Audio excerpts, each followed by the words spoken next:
Welcome to the Linux Guy Guru, and now your host, Jay Benjamin. Hi, my name is Jay Benjamin. Thank you for tuning into the Linux Guy Guru. For those of you who are new to this program, this is our second episode in this series that highlights open source Linux-based computer operating systems. In today's program, I will discuss internet security in these troubling times and many other important issues surrounding internet security and how it affects each and every one of us.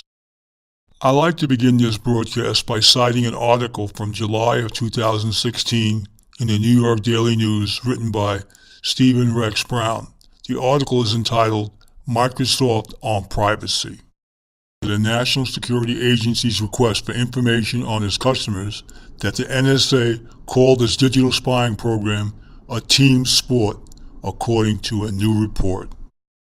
The latest documents leaked by Edward Snowden and reported by the Guardian newspaper reveal the extent of cooperation between the tech giant Microsoft, which advertises its commitment to users' privacy, and the government. Microsoft worked with the spy agency to ensure analysts had access to the Outlook email service as it was rolled out with better security protections earlier this year to replace Hotmail, the paper report. The government also was granted access to emails before they were encrypted. That's right, before they were encrypted, a protection that users employ specifically to keep their messages from being read or analyzed by anyone but the intended recipient. When Microsoft bought the popular chat service Skype, the company helped the NSA ensure that it could monitor both audio and video conversations as well. A previous leak revealed the existence of a program dubbed Prism, which gives the NSA direct access to the servers of 9 major internet companies like Google, Facebook, and Apple. Wednesday's additional information gleaned from internal NSA newsletters provides more insight into how those tech companies aid the government in monitoring a wide manner of digital communications. The Guardian reported the NSA hailed how easily information could be shared with the CIA and FBI, calling the program a team sport. Sweeping and top-secret orders leaked by Edward Snowden, who remains holed up in a Moscow airport seeking asylum, show that NSA analysts have clearance to access an individual's online activity, provided they are 51% sure that one of the targeted parties in the communication is a foreigner not on American soil. An NSA agent needs an individual warrant to access an American citizen's internet activity, unlike Americans' call data, which is gathered en masse. Microsoft insisted in its statement that it is only complying with specific government requests for information. We would not respond to the kind of blanket orders discussed in the press over the past few weeks, Microsoft said. The company has said that in the last 6 months, it has received between 6,000 and 7,000 criminal and national security warrants, subpoenas, and orders affecting between 31,000 and 32,000 consumer accounts from the U.S. governmental entities. The company said that it was only a fraction of its global customer base. From the moment you agree to Microsoft's user agreement, they have complete control of your administrator password and everything that you say and do on your computer, and can be turned over to a government body at any time. So Microsoft is not your best friend. They are complicit in getting you involved in possibly criminal investigations. Many of you listening have already installed Windows 10 without reading the software agreement. If you had taken the time to read the agreement, you would be shocked to learn that Microsoft has your administrative password and can share your personal information with the NSA, CIA, Homeland Security, or any other agency without your permission, unbeknownst to you. Your information is compromised from the moment you agree to download the Windows 10 software. But there is a way to disable the Microsoft built-in administrator access, and you'll need to Google that, and that'll help you do that. My advice for you is to disable it as soon as possible. For 30 years, or since 1976, Microsoft Bill Gates has engendered the idea that all software should be paid for. I'd like to cite an article written in Linux Format magazine, October 2015, issue number 203. Richard Stallman, the founding force for the GNU Manifesto's aim is to paint a different future for software. He goes on to say there are 4 paths to internet freedom, which are 1. Freedom to run the program as you wish for any purpose. 2. Freedom to study how the program works and modify it to suit your purposes. 3. Freedom to redistribute copies of the program. And 4. Freedom to publish your own modified versions. None of these freedoms place any restrictions on selling the software. When Richard Stallman speaks of free software, he is referring to freedom, not price. If we allow the internet to be taken over by those who don't understand its importance, the impact would be huge. Many Windows users didn't understand how Windows worked, but yet they used it, no different than Apple. And it's the same with Linux. I like to use an analogy here. Let me remind you, all who's listening, that we all use electricity every day in our lives without giving it a second thought to how and why it works. We just use it. And Richard Stallman goes on to say, many users do not understand the difference between the kernel, which is Linux, and the whole system, which they also call Linux. Programmers generally know that Linux is a kernel, but since they have generally heard the whole system called Linux as well, they often envision a history that would justify naming the whole system after the kernel. For example, many believe that once Linus Torvalds finished writing Linux, the kernel, its users looked around for other free software to go with it and found that for no particular reason, most everything necessary to make a Unix-like system was already available. So if the wheel wasn't broken, why fix it? What they found was no accident. It was the not quite complete GNU system. And in my closing statement in this segment, it's Stallman's Law. In an epoch when governments work for the mega corporations, instead of reporting to their citizens, every technological change can be taken advantage of to reduce our freedom, because reducing our freedom is what these governments want to do. For those of you listening, if you care about freedom, it's worth familiarizing yourself with the philosophy of the bearded renegade Richard Stallman. You'll find a number of his essays online at https://gnu.org or on his own website https://Stallman, STALLMAN.org. It's well worth reading. Your privacy is threatened left, right, and center, and it is not only online criminals snooping on your data, but also meddling government agencies and unscrupulous companies. Either way, there are still things that you can do to fight back. Protecting your personal privacy, and even Apple, is part of the problem. Apple has been required by the Drug Enforcement Agency to unlock an encrypted iPhone 5 in a high-profile case being slogged out in court these days. The reasoning goes that as long as Apple leases the software, example, the user is not the owner, the company is the one that should do the unlocking, even without the phone owner's consent or even knowledge.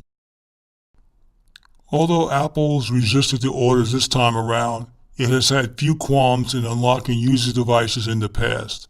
According to Edward Snowden, Intel intentionally broke the random number generator on their chips at the behest of the NSA. Random numbers are used extensively in cryptography. The seemingly random but actually predictable stream of numbers generated by many Intel chips made it easy for the security agency to de-encrypt messages that travel through the net. Calls from Western governments to include backdoors in every and all applications to fight cyber terrorism will usher in a new age of defective by design software and 1984-esque snooping on civilians throughout the world. On the side note, you can always tell when this stuff comes from clueless politicians. Just look for the cyber prefix that seems to tag onto everything. There are more threats to your rights to privacy out there, but the three listed above easily thwarted. Just use free software. Free software license do not lease you the bits that make up the program. They explicitly give them to you. You are the owner, not the distributor, not the developer, you. There is no higher authority any government agency can address when seeking to decrypt your device. Even if they did have a legal leg to stand on, and most times they don't, they won't be able to go behind your back. Although GNU/Linux does use Intel's random number generator, it is combined with many other factors such as environmental noise, which are random fluctuations of the mouse movement of a disk header as it reads and writes to the hard drive, the current time, or even actual noise picked up from a microphone. As for backdoors, they make no sense in open source code. If a program is legally obliged to ship with a backdoor, it will be just a question of hours before the hole is plugged by independent developers. And if a backdoor should be introduced, it'll be found and the responsible party publicly shamed and ostracized from the free software community. The project itself will be forked, and then the hole will be patched. However, there are more threats to your personal privacy than the ones listed. And for those of you, after installing the Linux system, that are still concerned with security, your online communications, you can use Kali Linux, which will allow you to audit and stress test your network. It can be run as a live USB and comes with a whole suite of tools to check an intranet for vulnerabilities. Kali Linux, based on Debian rather than the Ubuntu origins of its predecessors, Kali includes pre-installed copies of the most popular security utilities, including Network Sniffer and Analyzer Wireshark, Port Scanning, Tool Nmap, Password Cracker, John the Ripper, and even the AirCracken G suite for penetrating testing of wireless networks. Where Kali differentiates itself from the competition is in compatibility, as well as 32-bit and 64-bit by 86 hosts. The team behind it have worked hard to bring Kali to be more popular ARM-based platforms out there. Kali has everything you need for full security testing. Kali Linux has been called a Swiss Army knife for ethical hackers. The distro is loaded with tools for penetration testing that you can use to compromise your own network. In order to identify the weak points of entry that can be exploited by crackers, the Debian-based distro has more than 300 tools and utilities that are arranged neatly in a categorized and structured menu. Kali Linux is available in multiple flavors and can be used as a live distro or inside a virtual environment. Breaking into your own Wi-Fi connection is easy as using Wi-Fi Protected Access, WPA, and Wi-Fi Protected Access 2. These wireless security protocols were intended to address the security shortcomings of WEP. Because the WPA protocols dynamically generate a new key for each packet, they prevent the statistical analysis that caused WEP to fail. Nevertheless, they are vulnerable to some attack techniques. WPA and WPA2 are frequently deployed with a pre-shared key, PSK, to secure communications between the access point and the wireless clients. Just remember, the biggest threat to security is weak passwords. Included in Kali is John the Ripper. This is used primarily for exposing weak Unix passwords.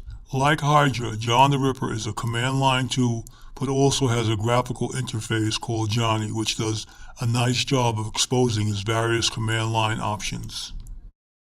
And the second way to secure our Linux operating system is to use Tails. Tails is a Linux distribution that protects your online privacy with the high goal of breaking down censorship barriers. Running as a live DVD or on a flash drive, Tails can be used on any type of computer and encrypts your data and saves it to a persistent bind for easy transport. Tails also comes with a whole suite of security-focused applications. Tails is a secure connection. The main feature of Tails is that it automatically handles your connection to the Tor network via Ethernet or Wi-Fi. This is a great feature. And one of the bonuses of using Tails uses a Mozilla browser, Firefox, which comes with the Tor button, HTTPS everywhere, no script, and AdBlock Plus extensions. The browser won't run any JavaScript, Java, Flash, or any other background applications which may leak data. In fact, the browser is so secure that it can prevent us from uploading our screenshots to Flickr by disabling access to the underlying file system. A handy feature of Tails is that it can wipe information from the random access memory, or the RAM, which is what most people know it as, which in normal use can retain information that can be recovered by an expert. Tails automatically connects to the Tor network and will set your IP address based upon where you exit the network. In our tests, we exited via Tor exit nodes in Germany and France. But if you feel that you need to change your identity by using the Vidalia control panel, accessing via the Tor icon at the top right of the screen, and from that control panel, you can also view the status of the Tor network and check your bandwidth usage. And Tails can even camouflage itself. Its default environment is GNOME, but Tails can disguise itself as a Windows 8 machine, handy for coffee shop, secret browsing situations, or public libraries. And I can assure you, you don't have to be James Bond or a secret agent to use it. Tor just works, and it works well, especially if anonymity is important to you. Tails can be used for online banking situations. It can also be used to download videos to watch later on. And one of the advantages is that you can plug in an external hard drive or USB flash drive and then capture the information and then just transfer it over to your external or your USB, and after signing off on the Tails system, just then take the information and then you can transfer it on to the actual hard drive of your computer unbeknownst to anyone. How cool is that?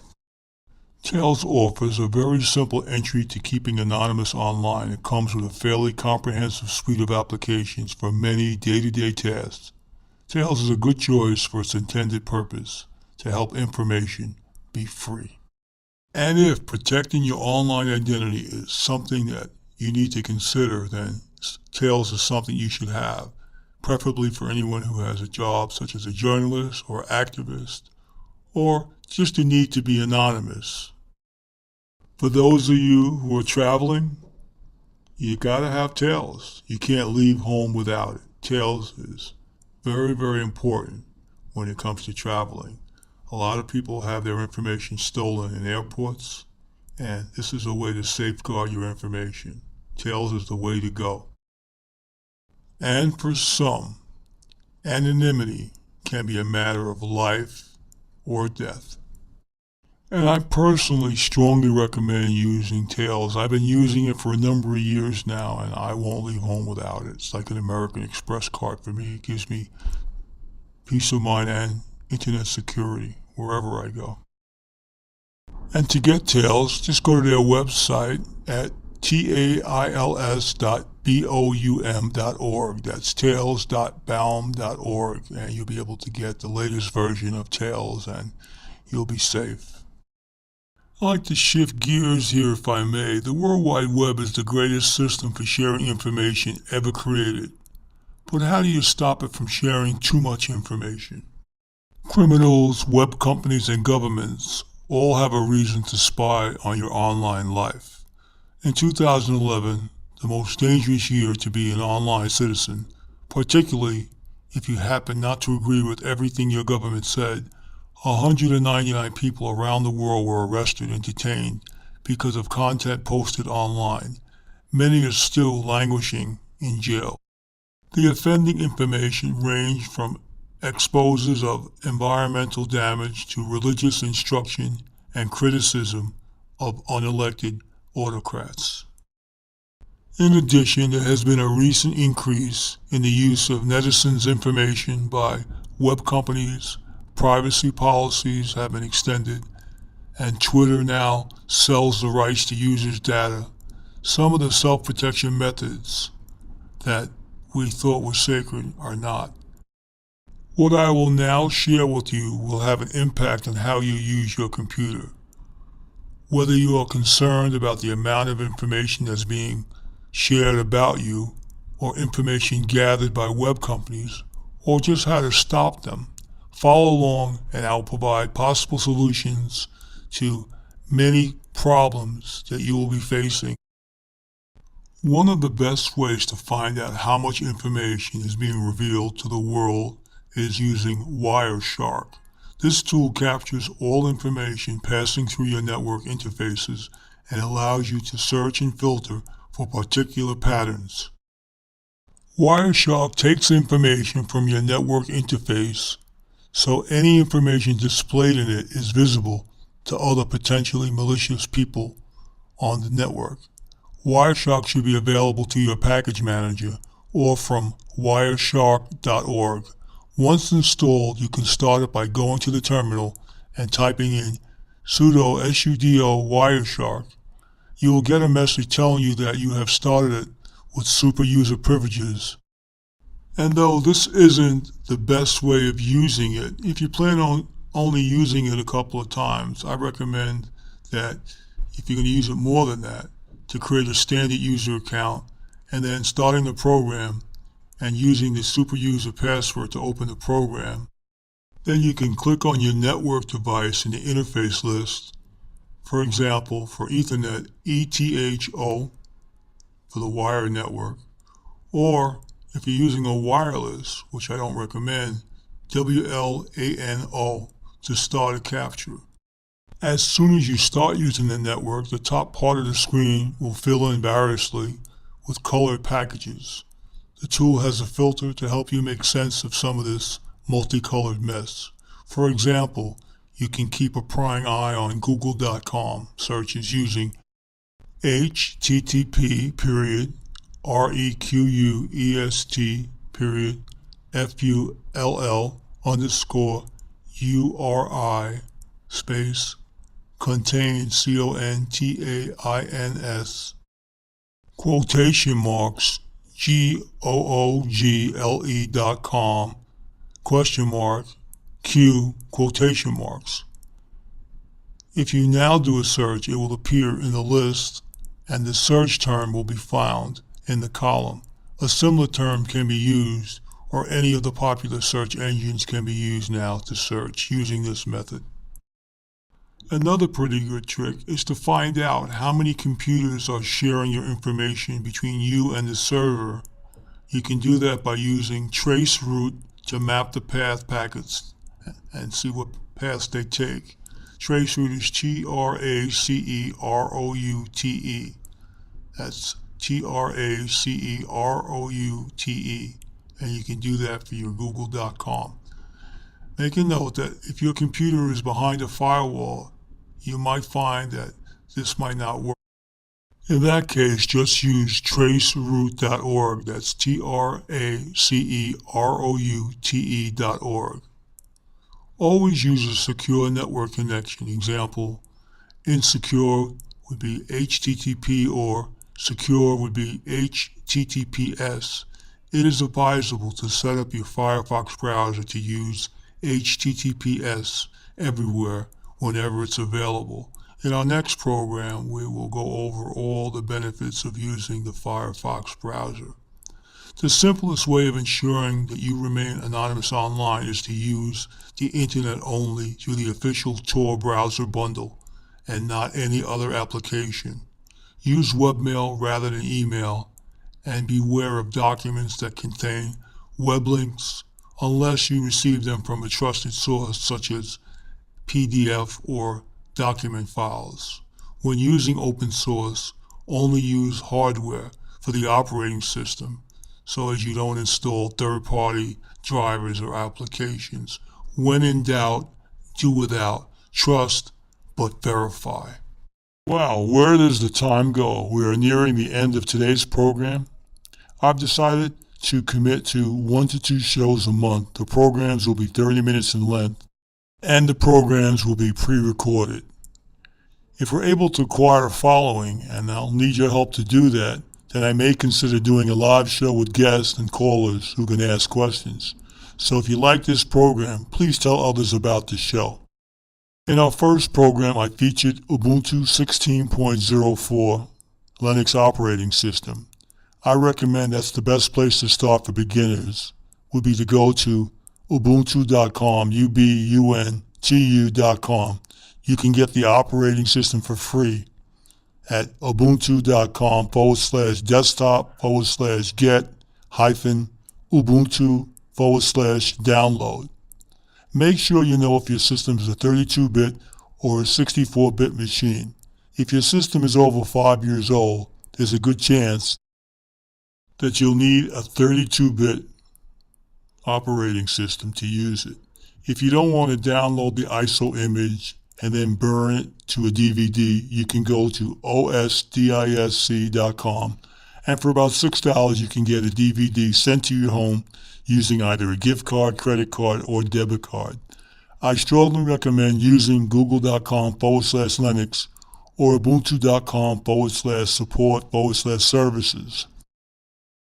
For additional help information, you can go to help.ubuntu.com, ubuntuforums.com, or http://askubuntu.com, askubuntu.com.